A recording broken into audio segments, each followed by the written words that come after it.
Gero kartzelan sartu nintzen berriz organizazioan, hartu nituen kontaktua berriro, eta Sabina Ana eta honekin, eta gero Consejo de Guerra. Consejo de Guerra bedek, kartzelan guretzako kartzeli esan, esloga bat genduen. El monte en nuestra casa, la cárcel en nuestra escuela. Hori esan,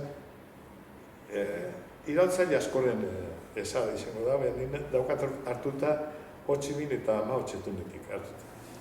De la guerra de guerrillas del Mao.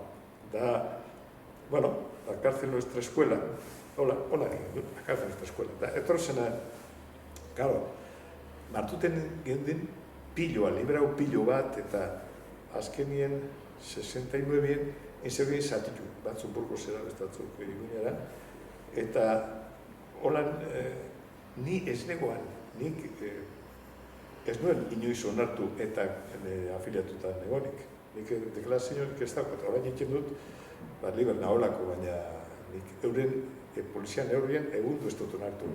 Eta konintzala, baina gero Consejo de Guerra, esan nuen zer naizen, baina galduten egon da.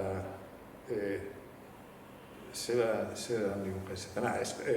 Martuteneko kartzelan, gelditu nintzen, zaharretatik neu bakarra. Orduen, jente asko pasatzen zan orduen Martutenetik. Orduen egon zan frente kultural eta kulturalismoa asko urratu Euskal Jaiak egiten ziren, eta Euskal Jaietan beti harrapetaz eroizen batzuk. Eta epintzotzen zen multas de 15.000, de 20.000 pesetas, da orduen, o pagar la multa, o 15 días, o un mes a la cárcel. Da, guke egun konsigna, ez ordaitu, joan kartzelan. Da, kartzelan, ekien gendu zen trena, txarrak, egunero, txarrak, entrenamentu ezera, eta han ikusten zituzenak bizkorrena, nahi duzu, organizazioak da, da, kalera egiten ziren, janik kontatua pasatzen nizkien, da, hasta bat amaten konturatu ziren, eta esazuen, este fuera, ya no queda nadie de la organización.